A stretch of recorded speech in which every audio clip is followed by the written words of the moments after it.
자, 마음을 다하여 주님의 이름으로 축복합니다. 자, 오늘은 이제 제가 시를 하나 여러분들에게 읽어드리면서 설교를 시작하려고 합니다. 반치란이라고 하는 시인이 있는데 이분이 쓴 하늘은 얼마나 라고 하는 그런 시입니다. 하늘은 얼마나 먼지 어떤 새도 끝까지 가본 적 없고, 하늘은 얼마나 가까운지 키 작은 아이 손도 닿지 않은 적 없고, 하늘은 얼마나 따스한지 아무도 품지 않는 사람 없고, 하늘은 얼마나 시원한지 아무리 뜨거운 굴뚝도 식히지 않은 적 없고, 하늘은 얼마나 단단한지 어떤 망치도 깬 적 없고, 하늘은 얼마나 부드러운지 어떤 새순도 다친 적 없고, 하늘은 얼마나 좁은지 눈꺼풀보다 작고, 하늘은 얼마나 넓은지 하나님도 벗어난 적 없고, 하늘은 얼마나 무거운지 모든 영혼을 다 싣고, 하늘은 얼마나 가벼운지 풀잎도 이고 있고, 하늘은 얼마나 바쁜지 날마다 별들을 나르고, 하늘은 얼마나 태평한지 천년째 푸르고. 여러분, 높은 하늘 보셨지요? 푸르른 하늘을 보셨지요? 뭉게구름이 솟아오르는 그런 하늘을 보셨지요? 여러분, 이 하늘이 얼마나 좋은지 모릅니다. 그런데 그런 하늘 아래 아름다운 세상이 있습니다. 여러분, 유명한 무의당 장일순 선생님은 좁쌀 한 알에 우주가 담겨 있다, 이렇게 이야기했습니다. 하나님이 만드신 세상은 무수한 생명들로 가득 차 있지요. 그런데 그 모든 생명은 저마다의 생명입니다. 그러면서 고리처럼 연결이 되어 있습니다. 그래서 마침내 연합된 큰 생명체로 존재합니다. 여러분, 누가 이 생명의 존재와 이 생명의 힘을 거스르며 또한 막을 수가 있겠습니까? 생명의 주인은 하나님이십니다. 그분의 섭리와 손길 안에서 모든 것은 아름답고 훌륭한 세상을 이루어 가고 있는 거지요. 오늘 저희는 환경주의를 맞았습니다.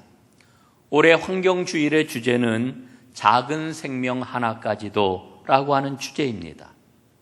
여러분, 지금 우리는 코로나 바이러스 상황을 맞아 지금 어려움을 이제 겪고 있는데, 너무나도 작아가지고 감지할 수조차 없는 바이러스가 지금 인류의 삶을 바꾸고 있습니다. 이제 우리는 작은 생명의 눈을 돌려야 합니다. 보이지 않는 소중한 생명을 생각을 해야 합니다. 이 위협 가운데에서 이 바이러스는 눈에 보이지도 않고 만질 수도 없는 것인데 이렇게 우리의 삶을 좌우하고 있구나라고 하는 생각을 우리가 갖지 않습니까? 그런데 여러분이 코로나 바이러스를 두려워하면서도 우리는 여전히 두려움의 근원을 돌아보는 일에는 별로 관심을 기울이지 않는 것 같습니다. 유명한 미래학자 제러미 리프킨이라고 하는 분이 있습니다. 이분이 코로나 바이러스에 대해서 진단을 하고 있는데, 이 제러미 리프킨의 그 진단을 읽으면서 저는 정신이 번쩍 들었습니다. 그는 이렇게 이야기를 합니다. 기후변화가 코로나 팬데믹을 만들었다. 기후변화가 코로나 바이러스 팬데믹을 만들었다라고 하는 이야기입니다. 이 제러미 리프킨은 코로나 바이러스가 이렇게 퍼지게 된 데에는 크게 세 가지 이유가 있다고 이야기를 합니다. 첫 번째로는 물순환의 교란 때문에 생태계 붕괴가 일어났다고 이야기를 합니다. 여러분, 우리가 잘 알고 있는 것처럼 지구는 물의 행성입니다. 제가 정확히는 알지 못하지만 언젠가 본 그 기록에 의하면은 지구의 70%는 물이다, 이렇게 이야기하는 것을 제가 보았습니다. 그런데 지구 온난화로 인해 가지고 지구의 물 순환이 바뀌고 있다는 거예요. 여러분, 물은 계속 순환이 돼요. 지표면에 있는 그 강물이나 호수의 물이나 바닷물이나 이 태양열에 의해 가지고 물이 어떻게 돼요? 수증기가 되지 않습니까? 구름이 되지요. 그리고는 때가 되면 비가 되어서 지표면으로 떨어지게 되는 건데, 지구가 1도씩 뜨거워질 때마다 대기는 7% 더 많은 수량을 빨아올린다는 거예요. 그리고 이 지구의 뜨거워진 열은 구름이 빨리 지표면에 강수를 내리도록 몰아친다는 겁니다. 그래서 통제하기 어려운 물난리가 자꾸만 생겨나게 된다라고 하는 거지요. 그런데 한쪽에서는 물난리가 나고 극단적으로 또 한쪽에서는 어떤 현상이 일어나게 될까요? 가뭄이 일어나는 거예요. 그러면서 통제하지 못하는 산불이 일어나게 되는 거지요. 여러분, 작년의 경우를 한번 보십시오.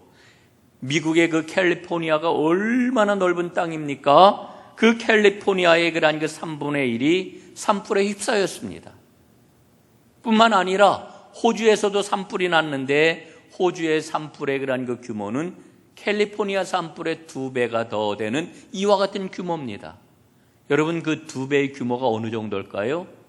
우리 남한, 대한민국 전역에 해당되는 그 면적이 산불로 그냥 잿더미가 되었어요.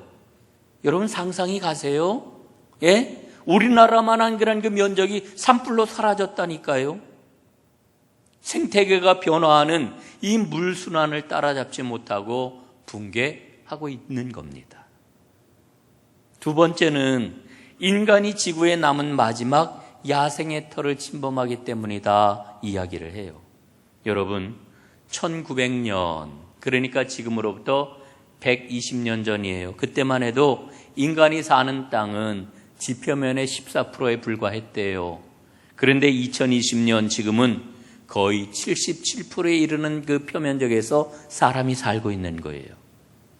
인간이 야생을 개발한다라고 하는 명목하에 야생을 개발해가지고 단일 경작지로 사용을 하고 숲을 밀어버리고 소를 키워서 소고기를 생산을 하고 있는 거지요.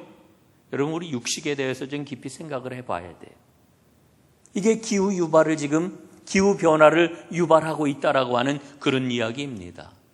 세 번째, 그 결과 야생 생명들의 이주가 시작이 되었다라고 말합니다. 여러분, 우리 인간이 만약에 재난을 당하게 되면 어때요? 이주하잖아요. 피난을 하잖아요. 그런데 사람만 그런 게 아니에요. 동물도 그렇고요, 식물도 그렇고요, 눈에 보이지 않는 바이러스도 그래요. 지금 기후 재난을 맞아가지고 동물들이, 식물들이, 그리고 바이러스가 탈출을 하고 있다는 거예요. 동식물들의 서식지가 파괴되었기 때문에 동물들이, 식물들이 지금 인간 곁으로 자꾸만 오고 있는 거예요. 바이러스가 그 틈을 타가지고 동물의 몸에 올라타서 이동을 하고 있는 거지요. 여러분, 최근 몇 년 동안 일어났던 일들을 생각을 해보십시오. 에볼라 바이러스, 사스 바이러스, 메르스, 지카, 이런 바이러스가 인간 세계에 찾아온 가장 중요한 이유가 여기 있다는 거지요. 여러분, 그런데 중요한 게 뭐냐면은 제레미 리프킨은 뭐라고 이야기를 하느냐, 이와 같은 사실을 인간이 모르고 있느냐, 알고 있다는 거예요. WHO, 세계보건기구, 미국의 가장 정확한 질병통제센터, 그리고 IBRD, 세계은행, 이런 데서는 이미 오랜 연구를 통해 가지고 이 사실을 익히 알고 있다는 거예요. 그러나 인간의 돈벌이를 멈출 수 없기 때문에 그냥 관망하고 있다는 거죠. 보고서만 그냥 내고 있다는 거죠. 사람들은 이 사실을 익히 알고 있는데도 불구하고 널리 알려지지 않고 있다라고 하는 거지요. 이게 얼마나 지금 끔찍하고 두려운 일입니까?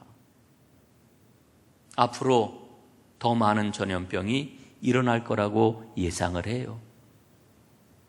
여러분, 오늘 이 시기는 어떤 시기일까요? 이 코로나 팬데믹 상황에서 이제는 우리의 삶이 어떠할지, 하나님 앞에 우리가 어떠한 믿음의 삶을 살아야 할지 우리 자신을 깊이 성찰하고 믿음 가운데 새로운 삶을 결단해야 되는 이와 같은 상황인 것입니다. 여러분, 우리는 날마다 하나님 앞에 기도하고 있지 않습니까? 하나님, 코로나19 상황이 빨리 종식되게 해 주십시오. 이 문제 해결되게 해 주십시오. 하나님, 속히 예배가 회복되게 해 주십시오. 하나님, 일상이 우리에게 되돌려질 수 있도록 주님, 저희들을 도와주십시오. 여러분, 우리가 정말 하나님 앞에 간절히 기도를 해야 되고 우리의 힘을, 우리의 지혜를 모아가지고 이 코로나19 상황을 해결하고 극복을 해야 합니다. 여러분, 그러나 더 중요한 것은 우리의 삶을 근원적으로 성찰하고 새로운 삶의 대안을 찾아 나서는 거지요. 그러기 위해서는 땅이 탄식하는 소리를 들어야 합니다. 이 땅에 살아가고 있는 무생명들이 하나님께 호소하는 그 신음소리를 들어야 합니다. 여러분, 작고 여린 생명들이 지금 씨가 말라버리고 있습니다. 하나님이 만드신 이 자연 질서, 피조세계에는 하나님의 질서가, 하나님의 법칙이 작동이 되어야만 합니다. 그런데 여러분, 지금 하나님의 법칙이 작동되지 않고 있어요. 여러분, 생각을 해보세요. 자동차가 만들어진 법칙대로 작동이 되지 않으면 그 자동차는 고장난 거 아닙니까? 여러분, 하나님이 만드신 이 피조세계는 하나님이 만드신 하나님의 자연 질서 운행의 법칙이 있는 거예요. 여러분, 지금 그 법칙이 심각하게 고장이 나고 있는 것 아니겠습니까? 예레미야는 오늘 하나님 앞에 이렇게 호소를 하고 있어요. 오늘 본문을 제가 다시 한번 읽어보겠습니다. 새 번역으로 한번 읽어드립니다. 이 땅이 언제까지 슬퍼하며 들녘의 모든 풀이 말라 죽어야 합니까? 이 땅에 사는 사람의 죄악 때문에 짐승과 새도 씨가 마르게 되었습니다. 사람들은 자기들이 무슨 일을 하든지 하나님께서 내려다보시지 않는다고 말하고 있습니다. 여러분, 오늘 이 말씀은 우리를 정확하게 비춰주고 있는 것 아닙니까? 사람들이 하나님이 만드신 창조 질서를 훼손을 하면서도 어떤 말을 해요? 하나님이 보시기는 뭘 봐? 하나님이 정말 보실까? 하나님 의식하지 않으면서 살아가고 있는 것 아니에요? 여러분, 믿음을 갖지 않은 사람들만 그러는 게 아니에요. 믿음을 가진 사람들도 아유, 나는 뭐 예배 드리는데, 나는 하나님 앞에 헌금하는데, 나는 이렇게 하나님께 헌신하는데 그러면 됐지.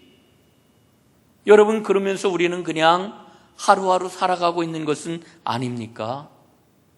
여러분, 오늘 예레미야가 하나님 앞에 간절하게 호소하고 있어요. 그런 예레미야에게 하나님께서 내려주시는 답이 무엇입니까? 첫 번째는 생명의 가치를 내 머리 위에 두어라 말씀을 하셔요. 여러분, 생명의 가치는 그 무엇과도 비교할 수가 없는 겁니다. 여러분, 우리가 사는 세상은 최고의 가치가 뭡니까? 사람들을 지배하는 최고의 가치는 돈이에요. 그러나 하나님께서 우리에게 주시는 가치는 생명입니다. 여러분, 우리는 우리 자신의 목숨을 얼마나 소중하게 여기는지 몰라요. 여러분, 병이 들어보세요. 지금 우리가 코로나 바이러스 때문에 왜 이렇게 두려워합니까? 결국은 내 생명 지키기예요. 예? 내 생명 지키기예요. 잘 지켜야 됩니다. 내 생명 소중합니다. 여러분, 그러나 다른 생명은 별것 아닌 걸로 여기면서 살아가는 것, 여러분, 이게 얼마나 큰 모순이겠어요.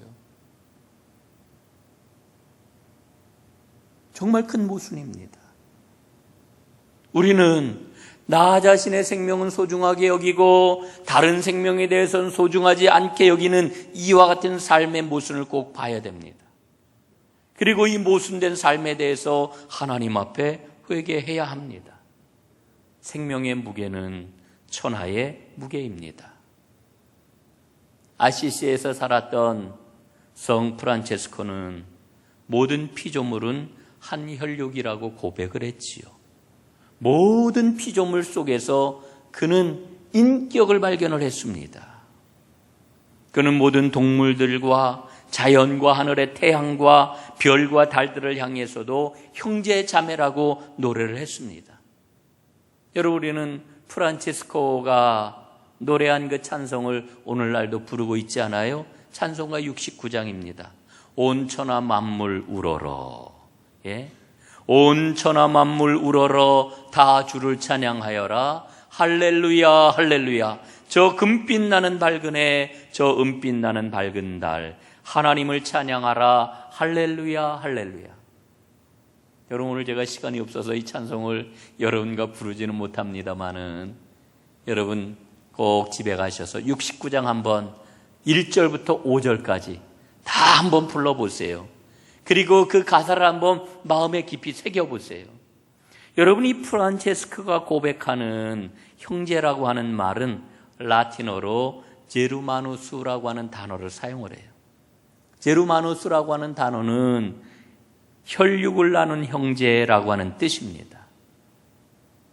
하나님이 만드신 모든 피조물을 나의 형제로, 나의 자매로 본다라고 하는 이와 같은 영성, 이게 오늘 우리에게 꼭 필요한 영성이에요. 이런 예민한 영성을 우리가 회복하게 될 때에 우리는 하나님의 마음을 온전히 헤아릴 수가 있게 되는 거지요. 여러분, 저는 여러분에게 제안을 합니다. 우리는 서울이라고 하는 도시 속에 살기 때문에 자연과 접할 기회가 상당히 적습니다마는 그럼에도 불구하고 자연 속에서 나의 모습을 발견할 수 있기를 원합니다. 꼭 그렇게 한번 나를 발견해 보세요. 우리는요, 자연과 내가 하나라고 하는 생각을 거의 갖지를 않아요. 자연과 나를 분리해가지고 자연을 대상화하고 나하고는 상관없다라고 하는 이런 생각을 갖는데 그렇지 않습니다. 여러분, 우리가 자연의 일부예요. 우리 사람이 자연 가운데 아주 작은 그러한 그 존재라고 하는 것을 우리가 잊어서는 안 돼요. 마태복음 13장에 보면은 알곡과 가라지 비유가 나오잖아요. 주인은 이렇게 이야기를 해요. 가라지가 생겼습니다. 가라지를 뽑을까요? 그랬더니 주인이 뭐라고 그래요? 그냥 두어라, 그냥 두어라. 가라지를 뽑으려고 그러다가 알곡까지 뽑을까봐 걱정이 되는구나. 그냥 두어라. 여러분 생각해 보세요. 더 많은 돈벌이를 위해서는 가라지를 뽑는 게 당연해요. 그런데 주님은 그러지 말라는 거예요. 그러다가 알곡까지 뽑아버리면 어떻게 하느냐 이거예요. 예? 여러분, 우리는 주님의 이 말씀 속에서 발견하는 거지요. 세상의 모든 생명은 소중하게 여김 받아야 한다. 여러분, 하나님은 모든 생명이 다 소중하다고 말씀하십니다. 우리는 하나님의 자녀예요. 그런데 그 하나님은 모든 생명이 다 소중하다고 말씀하시고 있어요. 우리는 그 하나님의 자녀란 말이에요. 그 자녀들이 모인 주님의 교회는 생명의 가치를 삶으로 드러내야지. 그 생명의 가치를 최우선적인 걸로 붙잡고 살아가야지요. 이게 바로 생명의 가치를 내 머리 위에 두라 하는 말씀의 뜻입니다. 두 번째로 우리가 생각을 할 것은 작은 생명은 뿌리와 같다라고 하는 것을 잊지 말아야 됩니다. 생명의 세계는요, 작고 낮고 약해 보입니다. 그런데 그 생명이 살아가는 모습을 보면은 너무너무 경이로워요. 저는 시골에서 태어나서 시골에서 아주 어린 시절을 보냈습니다. 제 날마다 일이 뭐냐, 들판에 나가서 노는 거였어요. 냇가에 가서 물장난을 치거나 아니면 모래 언덕에서 그 모래를 가지고 노는 게 제 일이었어요. 산에 올라가지고 산을 오르락내리락 하면서 나무 위에 올라가고 작은 그런 그 생물들을 만나고 뭐 그러는 게 저의 일이었어요. 그런데 제가 자라고 나서 생각을 해보니까 그때 만났던 작은 생명들, 개미들이 정신없이 왔다 갔다 해요. 개미집을 파보면요, 개미알이 잔뜩 있는데 분주하게 왔다 갔다 하는 그런 그 개미들. 예? 거미가 거미집을 짓는 그런 그 모습들, 요즘은 참 발견하기가 어려운 생물이 되었다라고 하는데, 쇠똥구리, 뭐 말똥구리라고도 하지요. 옛날에는 소들이 그저 아무데나 풀 뜯어 먹고 그냥 쇠똥을 그냥 철버덕 싸놨는데, 예, 그곳에서 그 쇠똥을 먹이로 삼고 있는 쇠똥구리가 경단을 만들어요. 자기의 몸보다 10배는 더 되는 그 경단을 자기의 그 온 힘을 다해가지고 굴려가지고 먹을 것을 비축하는 그런 그 모습들, 그런 것들을 생각해 보면은 얼마나 경이로운지 몰라요. 그런데 그 생명은 절대로 무시하거나 가볍게 여길 수가 없는 겁니다. 여러분, 우리는 흔히 갖고 있는 생각이 뭐냐 하면은 자연의 세계는 약육강식의 세계다, 이렇게 생각을 하죠. 그래서 힘이 센 놈이 약한 거 잡아먹는 것 당연하다고 생각을 하지요. 이런 인간만 그렇게 생각을 해요. 물론 강한 것이 약하고 작은 것을 먹습니다. 그러나 배가 고플 때만 먹고 절대 욕심을 부리지를 않아요. 생명을 잡아먹는 그 자리에는 욕심이 작동하지를 않아요. 생명을 가만히 보면은 모든 생명은 그물망처럼 연결이 되어가지고 조화와 균형을 이루며 살아가고 있어요.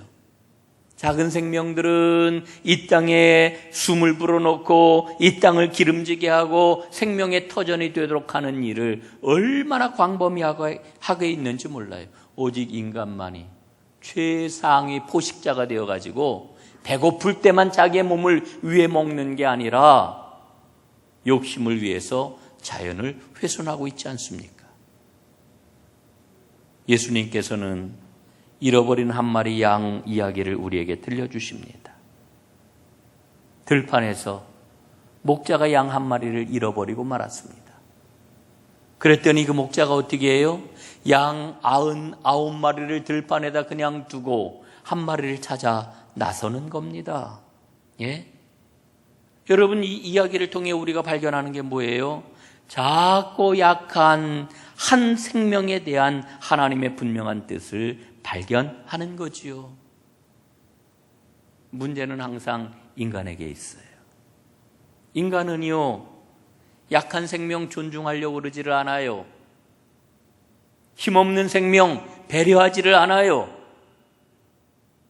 당장 나에게 이익이 되지 않으면, 불필요하다고 생각되면 주저없이 버려요.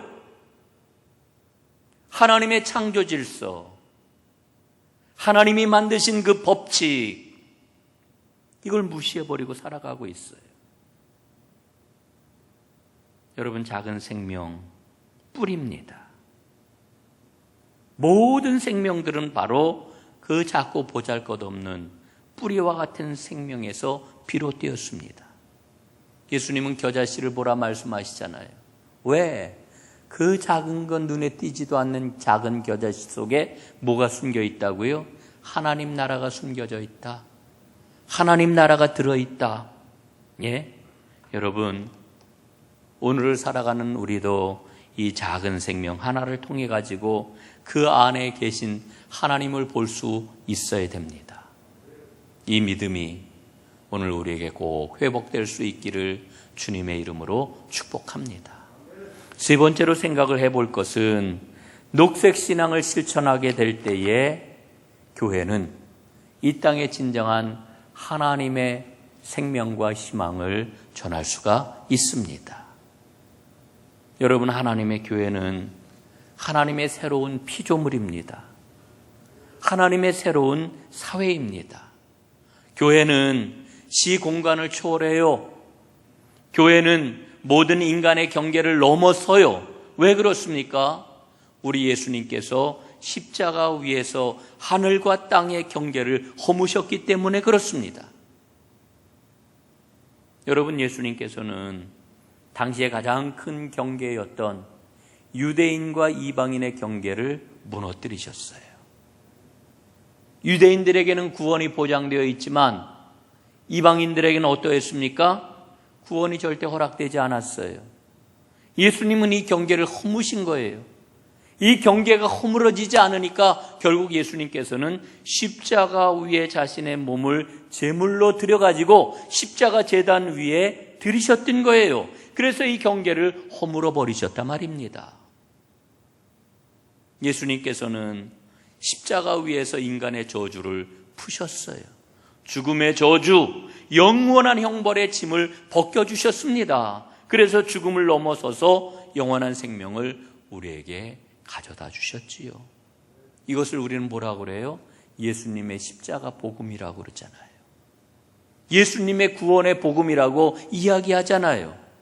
그런데 여러분, 지금까지 우리는 십자가 구원의 복음이 인간에게만 해당된다고 생각을 해왔어요. 아니에요. 로마서를 한번 보십시오. 로마서 8장 21절, 제가 공동번역으로 한번 읽어드리겠습니다. 곧 피조물에게도 멸망의 사슬에서 풀려나서 하나님의 자녀들이 누리는 영광스러운 자유에 참여할 날이 올 것입니다. 여러분, 하나님의 자녀가 어떤 사람입니까? 구원받은 사람이에요. 또한 로마서 8장 21절 말씀에 비추어 본다라고 하면은 모든 피조물들도 멸망의 사슬에서 풀려나야 되는구나, 이걸 아는 사람들이 바로 하나님의 자녀라고 하는 거지요. 여러분, 내가 하나님의 자녀인 것이 분명히 맞습니까? 내가 하나님의 자녀입니까?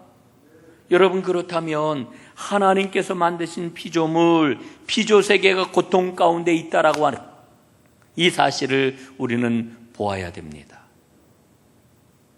그래야 하나님께서 우리에게 맡겨주신 사명이 무엇인지를 발견할 수가 있는 거지요. 우리 전농교회는